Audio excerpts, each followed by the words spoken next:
Gorakhpur Muzaffarnagar passenger train लापता। पिछले 14 दिनों से रेलवे के अधिकारियों को नहीं मिल रही है पैसेंजर ट्रेन।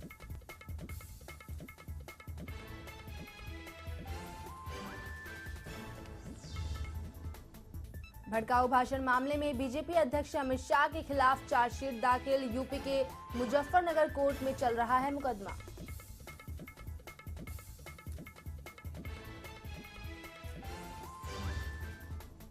सात साल में पहली बार डीजल का दाम घट सकता है। डीजल का भाव हर महीने प्रति लीटर 50 पैसा होगा कम।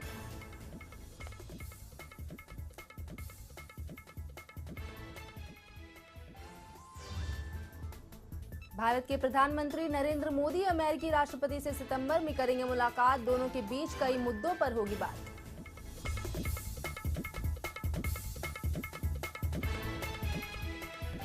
और इसके साथ ही सुप्रीम कोर्ट ने राज्य सरकार के फैसले पर लगाई रोक। बार लाइसेंस रद्द करने के फैसले पर रोक। केरल के 700 बार को मिली राहत।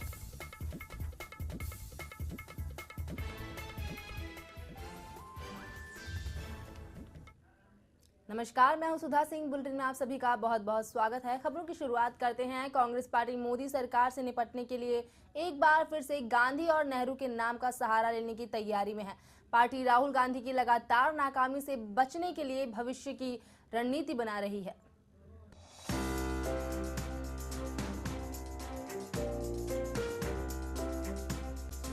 कांग्रेस में चल रहे आंतरिक संघर्ष के बीच मोदी सरकार के खिलाफ लड़ने के लिए कांग्रेस एक बार फिर गांधी और नेहरू के नाम का सहारा लेने के फिराक में है। पार्टी में आंतरिक कलह, संघर्ष और राहुल गांधी की लगातार नाकामी के बीच भविष्य की बात करने वाली कांग्रेस अब अपने अतीत पर दाव लगाने को मजबूर है। सरकार से लड़ने के लिए मुद्दे तलाश रही कांग्रेस योजना आयोग और विदेश नीति को लेकर मोदी सरकार पर हमले की तैयारी में है। पार्टी के कई नेता मोदी की खुलकर तारीफ कर रहे हैं। दिग्विजय सिंह जैसे नेताओं ने राहुल की तुलना मोदी को युवाओं में ज्यादा लोकप्रिय बताकर पार्टी को मुश्किल में डाल दिया है। मोदी सरकार को एकजुट घेरने में असफल कांग्रेस अब इतिहास के पन्ने खंगाल रही है। ऐसे में कांग्रेस नेहरू की 125वीं जयंती को एक मौके के रूप में देख रही है। पार्टी ने इसे साल भर चलने वाले कार्यक्रम के रूप में मनाने और देश भर में राजनीतिक अभियान चलाने का फैसला किया है। गौरतलब है कि कांग्रेस अध्यक्ष ने इस कार्यक्रम की तैयारी के लिए जो टीम बनाई है उसमें उनके और राहुल के करीबियों को जगह दी गई है। इस टीम में दिल्ली की पूर्व मुख्यमंत्री शीला दीक्षित, पार्टी के उप नेता आनंद शर्मा, जयराम रमेश, महासचिव मुकुल वासनिक और राहुल के करीबी मोहन गोपाल शामिल है। सरकार में रहने के दौरान नेहरू की 125वीं जयंती कार्यक्रम के लिए 100 करोड़ का बजट आवंटित किया था। हालांकि मोदी सरकार के 100 दिन पूरे होने के बाद भी पार्टी के लिए सरकार के खिलाफ खड़ा होना अब भी चुनौती बना हुआ है।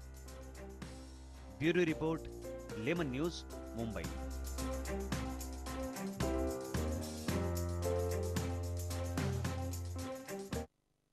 महाराष्ट्र विधानसभा चुनाव से पहले मनसे अध्यक्ष राज ठाकरे को लगातार एक के बाद एक झटका लग रहा है। जहां एक और मनसे छोड़ हाजी अरफात शिवसेना में शामिल हो गए हैं, तो वहीं नासिक में बीजेपी ने भी मनसे से अपना नाता तोड़ दिया है।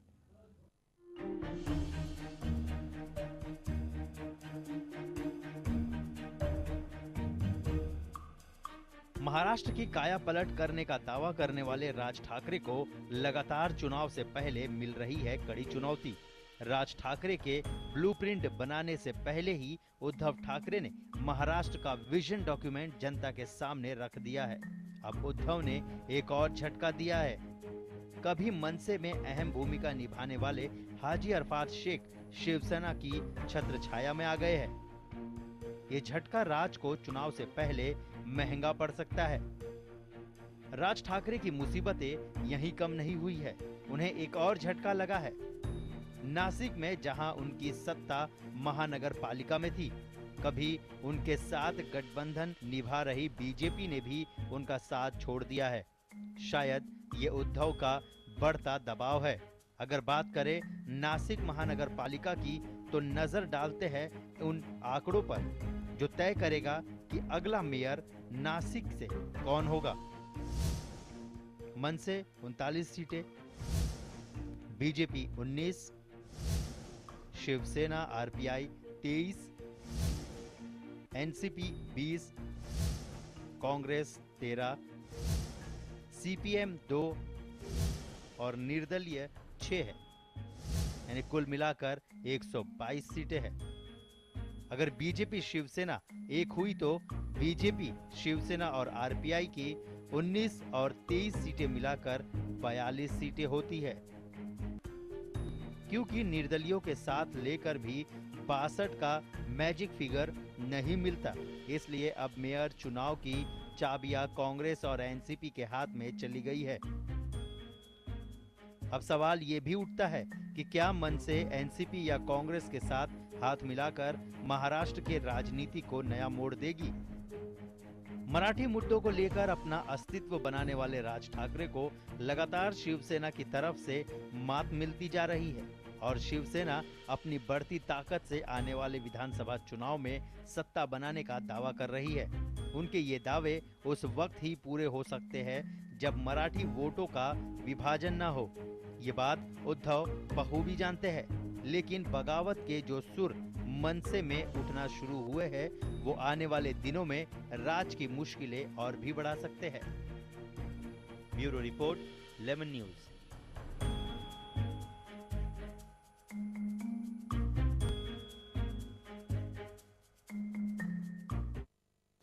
देश भर में गोहत्या पर रोक न लगने से नाराज चल रहे उत्तराखंड के राज्यपाल अजीज कुरैशी, जिसकी वजह से उन्होंने देशवासियों गोहत्या पर रोक लगाने की अपील की है और उनकी क्या भावनाएं हैं, आइए देखते हैं हमारी इस खास रिपोर्ट में।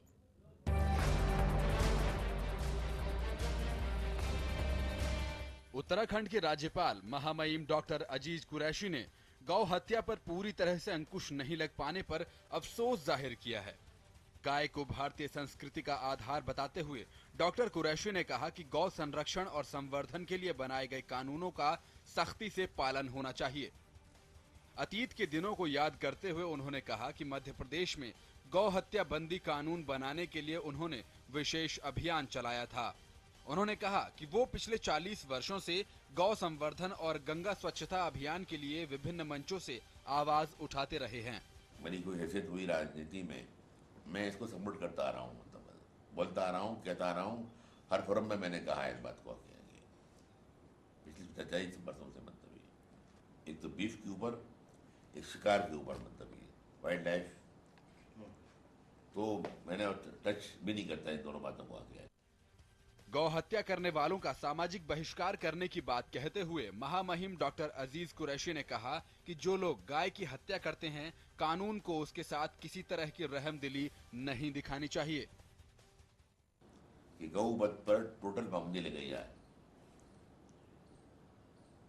गौवध को टोटली बैन किया जाए पूरे भारत के अंदर आके, क्योंकि ये बड़ा डेलिकेट इशू है, भावनाओं से जुड़ा हुआ है हिंदू भाइयों की। ये अगर कर दोगे तो बहुत उनका विश्वास जीत पाओगे। ये हिंदुस्तान के उन सारे लोगों को जो गाय का मांस खाते हैं, वॉलंटरली आगे आकर करोड़ों हिंदू भावनाओं की भावनाओं का सम्मान करते हुए वॉलंटरी इस पर कहना चाहिए कि हम टोटली फाइट करेंगे इसके लिए, स्थगन करेंगे इसके लिए। और जो असामाजिक तत्व कानून को तोड़ते हैं, भावनाओं के खिलाफ काम करते हैं, उनके खिलाफ कार्रवाई करेंगे और उनका समाज से बहिष्कार करेंगे उनका। गंगा की पवित्रता और स्वच्छता को बनाए रखने के लिए राज्यपाल महामहिम डॉक्टर अजीज कुरैशी ने कहा कि गंगा आम आदमी की आस्था और समाज के आर्थिक उत्थान से भी जुड़ी है। 1.5 साल पहले मुझे बुलाया शंकर आचार्य जी ने महाकुंभ इलाहाबाद, फोन आया कि तुम्हें आना है था। मैं वहाँ क्या करूँगा आगे? उन्होंने कहा नहीं तुमको आना है, यहाँ के बोलना है मेरे से, विश्वर में आगे। कल मैं गया तो उनका लंबा चौड़ा एजेंडा है उनका आगे। तो मैं उस पर वहाँ बोला था मैं आगे कि ये गौवध जो है ये कोई लीगल इशू नहीं है, कानून से पाबंदी लगाने की बात नहीं है। ये हिंदुस्तान के उन सारे लोगों को जो गाय का मांस खाते हैं, वॉलंटरली आगे आकर करोड़ों हिंदू भावनाओं की भावनाओं का सम्मान करते हुए वॉलंटरी इस पर कहना चाहिए कि हम टोटली फाइट करेंगे इसके लिए, स्थगन करेंगे इसके लिए। ये गंगा माता जो है वो खाली हिंदुओं की धार्मिक भावना जुड़ी हुई है, लेकिन खाली हिंदुओं की मीरास नहीं है, संपत्ति नहीं है। हिंदुस्तान का हर रहने वाला उसका कल्चर, ट्रेडिशन, आर्थिक उसकी समस्याएं, खेती, बिजली, सिंचाई, यातायात सब जुड़ी हुई है। मतलब गंगा हमारी इसलिए हमारे लिए आदरणीय है कि हमारा जीवन का बहुत बड़ी हमारा जो संपत्ति है वो और हमारा भाग जुड़ा हुआ है उससे। और मैंने कोट किया अल्लामा इकबाल को। पंडित दरू मैंने कहा बहुत इसको पसंद करते थे। अल्लामा इकबाल का एक शेर था, अय आबरूद गंगा वो दिन है याद तुझको, उतरा तेरे किनारे जब कारवां हमारा। आर्यंस की जो रैबल है वो बताया उन्होंने इसको बना के दिए। और हजारों पोएम थे गंगा के ऊपर, गंगा की पवित्रता पर, महानता पर, वर्जिलता पर। हजारों पोएम के उर्दू में है, पर्शियन में है, जो मौजूद यहाँ पे। तो मैंने कहा गंगा माता की जो अर्लियर उसकी जो शान थी, सफाई थी, महानता थी, उसको रिस्टोर करना चाहिए। राजभवन में चर्चा करते हुए गाय और गंगा पर चिंता जताकर राज्यपाल महामहिम डॉक्टर अजीज कुरैशी ने उम्मीद जताई कि पुनीत कार्य के लिए कानून के साथ साथ सामाजिक सरोकारों से जुड़े लोगों को आगे आना चाहिए।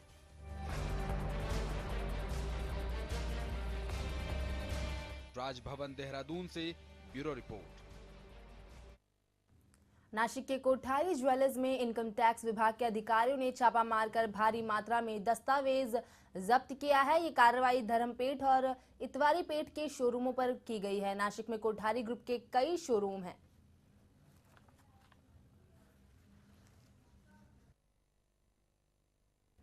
जमीन के जन्नत कहे जाने वाले जम्मू कश्मीर में आई बाढ़ से जान माल का भारी नुकसान हुआ है। सेना और प्रशासन बाढ़ में फंसे लोगों को अब भी बाहर निकालने में लगे हैं। पेश है इस पे हमारी एक खास रिपोर्ट।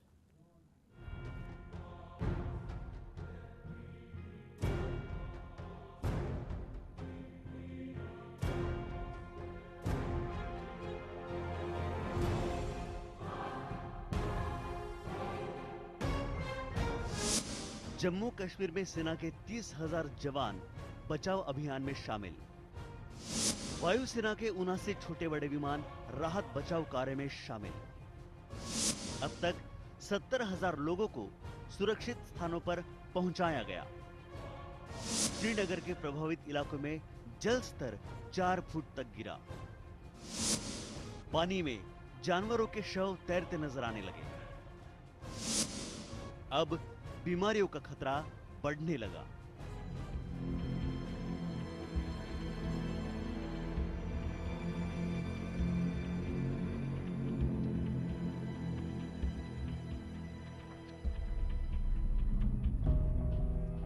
पिछले 60 सालों में पहली बार आई भीषण बाढ़ से जूझ रहे जम्मू कश्मीर में अब हफ्ते भर बाद जल स्तर कम होने लगा है। जम्मू कश्मीर प्रशासन लोगों को बचाने की पूरी कोशिश में लगा हुआ है, मगर बाढ़ से तबाही का मंजर अब भयानक होता जा रहा है। सेना के 30,000 जवान व्यापक बचाव अभियान में शामिल है, जिससे अब तक 70,000 लोगों को सुरक्षित स्थानों पर पहुंचाया गया। बावजूद अभी भी 4 लाख के करीब लोग बाढ़ में फंसे हुए हैं। श्रीनगर के प्रभावित इलाकों में जल स्तर 3 से 4 फुट तक गिर गया, जिससे अब शवों के मिलने का सिलसिला शुरू हो गया है। मगर जल स्तर कम होने के साथ ही बीमारियों का खतरा अब बढ़ने लगा है। पानी में जानवरों के शव भी तैरते नजर आ रहे हैं।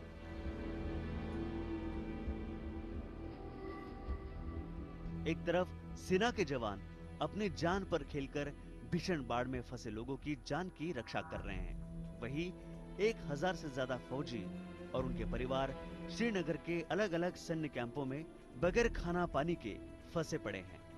यहाँ बिजली और संचार सुविधाएं पूरी तरह से ठप है।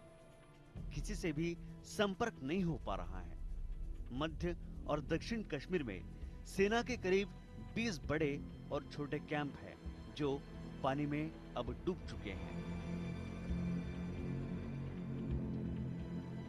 बचाव अभियान में तेजी लाते हुए सेना ने 8वें दिन भी जवानों और विमानों की संख्या बढ़ा दी है।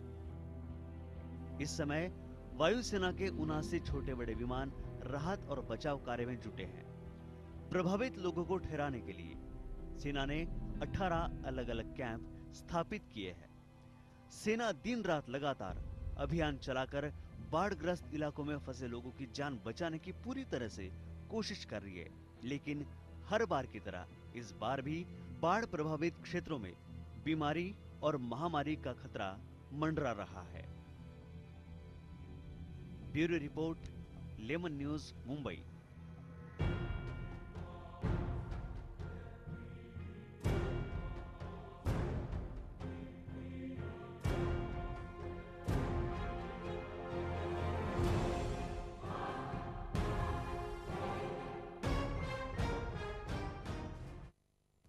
बोरीवली में रहने वाले अग्रवाल परिवार का कश्मीर घूमने जाना जान की आफत बन गया।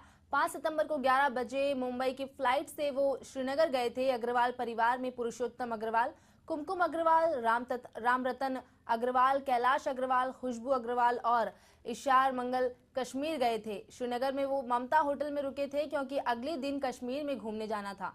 पर जैसे ही बाढ़ की खबर मिली ये लोग घबराने लगे। 7 अगस्त को सुबह तक बात हुई, उसके बाद से उनका कोई संपर्क नहीं हो पा रहा है। गए थे सुबह 11 बजे की फ्लाइट से, श्रीनगर एयरपोर्ट पे उतरे और वहाँ से डायरेक्ट दाल लेक गए थे। उसके बाद नेक्स्ट डे वो होटल ग्रैंड ममता में चेक इन हो गए थे। उसके बाद संडे तक कुछ इतनी प्रॉब्लम नहीं थी, लेकिन संडे दोपहर के बाद से फ़ोन आना शुरू हो गया कि यहाँ पे सुना है पानी का लेवल बढ़ रहा है, नदी का पानी यहाँ दाल लेक में छोड़ेंगे, पानी यहाँ आ जाएगा। और शाम को 7 बजे तक तो वहाँ पूरा पानी आ चुका था। सामने एक होटल ममता है, वहाँ पे पानी आ चुका था। उसका डर बैठ गया क्योंकि उसने वो पानी देख लिया था, वो सुन लिया था कि पानी वहाँ भर रहा है, तो उससे वो बहुत घबरा गया। और बार बार उसका यही मैसेज था, मम्मी मुझे आपके पास आना, मुझे बहुत डर लग रहा है, आप मुझे अपने पास बुला लो। 5 तारीख को बोट हाउस में भी रहे थे, हमारी बातें उनसे होती रह रही थी। 6 तारीख को भी उनसे बात हुई थी, वो लोग होटल में गए थे और वो लोग वहाँ से पहलगाम और गुलमर्ग घूमने जाने वाले थे, लेकिन बारिश होने की वजह से वो लोग वहाँ नहीं जा पाए।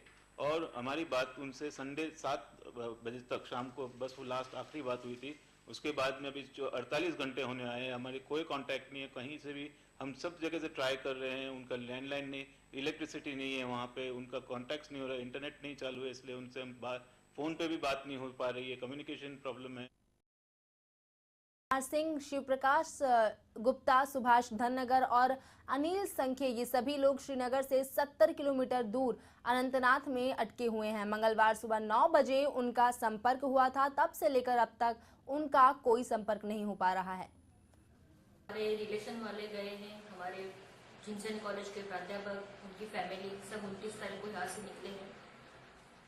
उनके बीच बीच में फ़ोन आ रहे थे, सब ठीक से चल रहा है, पर कल सुबह उनका जो लास्ट कांटेक्ट हुआ हमारा, वो अनंतनाग में पहुंचे हुए थे और अनंतनाग से उनके बाद अभी तक कुछ उनका कांटेक्ट हुआ नहीं है। वो गवर्नमेंट को वही फ़ोन करके उन्होंने बोला कि हमें कुछ मदद मिले, गवर्नमेंट से हमें कुछ मदद मिले, कोई आर्मी वाले आए हमें यहाँ से निकाले। तो बस हमारी भी यही इच्छा है कि कोई तो उनको जाके मदद करे, किसी भी तरह से उनको अच्छे से छुड़वा के यहाँ तक लाए, पालघर में वो फिर से। जम्मू कश्मीर में आई भारी बाढ़ में 40 लोग राजकोट में भी फंसे हुए हैं। ये सभी प्रवासी फिलहाल जम्मू कश्मीर से राजकोट आने के लिए रवाना हो चुके हैं, मगर इन प्रवासियों को मदद करने की बात को लेकर प्रशासन और ट्रैवल एजेंसी आपस में उलझते दिख रहे हैं। काव्या ट्रैवल्स ने एजेंसी प्रशासन पर आरोप लगाया है कि उनके कई बार कहने पर भी प्रशासन की तरफ से कोई मदद नहीं मिल पा रही है। राजकोट के जो 36 लोग टूर में गए थे, उनके टूर ऑपरेटर का कांटेक्ट हमारी ऑफिस पे किया उन्होंने। हमने अनंतनाग डीएम के कांटेक्ट करने की काफ़ी कोशिश करी, फिर भी सब टेलीफोनिक कांटेक्ट नाकाम रहे। स्टेट गवर्नमेंट ने भी जेएनके गवर्नमेंट के थ्रू कांटेक्ट करने की कोशिश रिलीफ कमिश्नर के थ्रू करी है।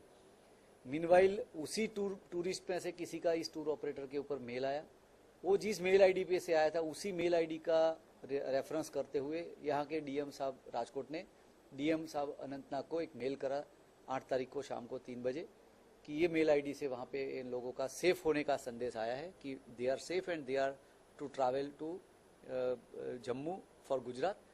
सो डिस्ट्रिक्ट एडमिनिस्ट्रेशन ने हो सके उतनी कोशिश इस सिचुएशन के अंदर जहां कांटेक्ट होने की कोई संभावना नहीं थी, ऐसे में करने की कोशिश करी है।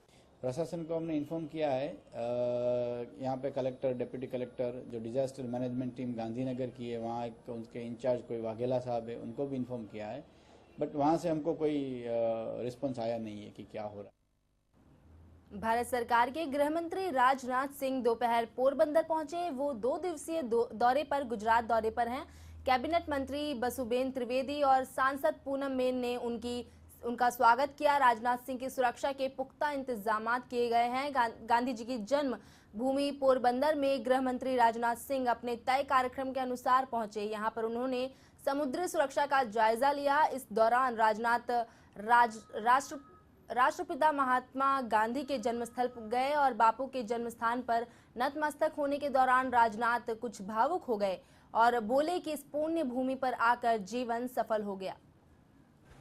आज पोरबंदर में राष्ट्रपिता महात्मा गांधी की जन्मस्थली देखने का अवसर प्राप्त हुआ। मैं ये मानता हूँ कि मेरा जीवन धन्य हुआ। और यहाँ तक महात्मा गांधी का प्रश्न है, मैं ये कह सकता हूँ कि वह केवल भारत के लिए ही नहीं बल्कि अंतर्राष्ट्रीय जगत के लिए आज भी वह एक प्रेरणा पुरुष है। सामाजिक, राजनीतिक, सांस्कृतिक और आर्थिक विषयों पर जो उनके विचार उस समय थे, आज भी वह पूरी तरह से प्रासंगिक हैं और कल भी वो पूरी तरह से प्रासंगिक रहेंगे। पुनः मैं उनकी स्मृति को नमन करता हूँ। मैंने कोस्टल सिक्योरिटी के बारे में यहाँ पर जानकारी हासिल की है और मैं इस बात से संतुष्ट हूँ कि यहाँ के कोस्ट गार्ड बहुत ही यहाँ की सिक्योरिटी को, यहाँ की सुरक्षा को सुनिश्चित करने में बहुत ही महत्वपूर्ण भूमिका का निर्वाह कर रही है। लेकिन और कुछ आवश्यक सुविधाएं सरकारों के द्वारा मुहैया कराई जाने की आवश्यकता है। और हम लोगों ने यह भी फैसला किया है कि गुजरात में कोस्टल सिक्योरिटी को इंश्योर करने के लिए, सुनिश्चित करने के लिए एक अधिक से अधिक लोगों को प्रॉपर ट्रेनिंग दी जा सके। इसके लिए एक यहाँ पर marine police training institute establish. वेश्यावृत्ति के आरोप में गिरफ्तार की गई बॉलीवुड स्टार श्वेता बासु प्रसाद के पक्ष में अब उनकी ऑन स्क्रीन मां साक्षी तन्वर बचाव में उतर आई हैं। आइए देखते हैं क्या है पूरा मामला। इस पर पेश है हमारी ये पूरी खास रिपोर्ट। पिछले दिनों प्रोस्टिट्यूशन के आरोपों में अरेस्ट की गई मकड़ी फिल्म की चाइल्ड स्टार श्वेता बासु प्रसाद को उनकी ऑन स्क्रीन मां का मिल रहा है सपोर्ट। जी हाँ, एकता कपूर बैनर्ड कहानी घर घर की सीरियल में श्वेता बनी थी पार्वती की बेटी, यानी कि साक्षी तन्वर की रियल लाइफ बेटी। साक्षी तन्वर ने श्वेता की पहचान उजागर करने पर आक्रोश जताते हुए अपना एक लेटर अंग्रेजी अखबार में छपने भेजा। पत्र में साक्षी ने साफ तौर पर लिखा कि मैं उसकी ऑन स्क्रीन मां रह चुकी हूँ। पिछले 13 सालों से मदर्स डे पर कभी भी वो मुझे विश करना नहीं भूलती। हम लोग सोशल मीडिया पर अपनी राय देने या फैसला सुनाने में भी कम उतावले नहीं हैं, लेकिन हम में से किसी ने भी खुद को उसकी जगह रख कर नहीं देखा। मैं उसकी समस्याओं को नहीं जानती, ना ही किसी समाधान तक पहुंच सकी हूँ। मैं उससे बात करना चाहती थी, पर मेरे समझ में नहीं आ रहा कि उस लड़की को हाईलाइट करने में मीडिया इतनी दिलचस्पी क्यों ले रहा है। उसी तरह ही इस मामले से जुड़े बिजनेसमैन के नाम और चेहरे सामने क्यों नहीं आ रहे हैं।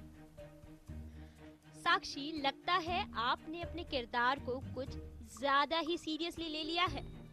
बस हम तो आपको इतनी ही सलाह देंगे कि ये रील नहीं, रियल लाइफ है।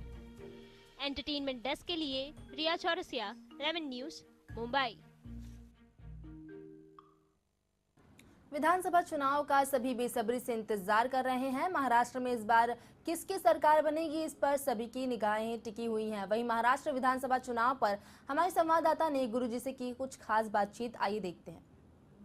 विधानसभा चुनाव पास ही में है और इस पर हम सभी में बेहद उत्सुकता बनी हुई है कि आखिरकार इस बार महाराष्ट्र का सीएम कौन बनेगा। इस पर हमारे साथ मौजूद है हमारे guruji Hitesh guruji. Welcome to Lemon News sir. Thank you, धन्यवाद। आइए जानते हैं कि इस बार आखिरकार महाराष्ट्र का सीएम कौन बनेगा। सर, क्या कहते हैं आप, इस बार महाराष्ट्र का सीएम कौन बनेगा? जैसे पिछले हफ्ते हमने बात की थी तो गठबंधन की बात हुई थी और ऐसा लग रहा था कि बीजेपी शिवसेना की गठबंधन अभी टूट रही है, लेकिन पिछले दिनों जब उद्धव ठाकरे जी ने ये स्पष्ट किया कि वो सीएम नहीं बनना चाहते, जैसे उन्होंने पहले घोषणा की थी कि वो बनना चाहते हैं, अभी उन्होंने जो घोषणा कर दी है कि वो सीएम नहीं बनना चाहते, तो उससे मुझे लगता है कि ये गठबंधन बनी रहेगी। अगर बीजेपी और शिवसेना की गठबंधन ठीक से बनी रही तो पूरे ऐसे योग बन रहे हैं कि इनका ही सीएम बनेगा। सर, जैसे कि पूरे देश में मोदी जी की लहर छाई हुई है, बीजेपी जो है सत्ता में है, तो आपको क्या लगता है महाराष्ट्र की विधानसभा में भी यही चीज देखने को मिलेगी? जैसा हमने असेंबली इलेक्शंस में, इसके पहले इलेक्शंस में जो हमने देखा कि केवल औरों की 5 सीट आई, केवल एनसीपी की 4 आई और कांग्रेस की 1 ही सीट आई पूरे महाराष्ट्र में, और बाकी सब सीट्स बीजेपी की आई, ऐसी लहर तो नहीं दिखेगी। लेकिन फिर भी काफ़ी जोर और काफ़ी पावर से बीजेपी इस बार हमारे स्टेट में आगे आती हुई दिखेगी। लेकिन पहले जैसे लहर के केवल कांग्रेस और एनसीपी की दोनों को मिलाकर सिर्फ 5 सीट आई, वैसा नहीं, उससे अच्छा परफॉर्मेंस होगा। अगर कोई भी सरकार आई सर, तो आपका क्या मानना है, कितने साल तक सरकार जो है टिकी रहेगी? अगर गठबंधन हो के ठीक से अगर सरकार टिक गई तो और जीत पाई तो पूरे 5 साल टिकेगी। लेकिन अगर इलेक्शन के बाद गठबंधन होगा और इलेक्शन के बाद गठबंधन करके सरकार बनानी पड़ी तो पूरी टिकेगी नहीं। 2.5 साल कमजोर सरकार की उम्र 2.5 साल होगी, ऐसा मुझे दिखाई दे रहा है। बहुत बहुत धन्यवाद सर आपका लेमन न्यूज में आने के लिए। ये तो थे हमारे हितेश गुरुजी। अब तो विधानसभा चुनाव के बाद ही पता चलेगा कि आखिरकार महाराष्ट्र का सीएम कौन बनेगा और हमारी जनता किसे कितना प्यार देगी। मैं रिया चौरसिया, कैमरा पर्सन राजीव बरोड़ के साथ, लेमन न्यूज, मुंबई। इस बुलेटिन में फिलहाल बस इतना ही। मुझे दीजिए इजाजत। नमस्कार।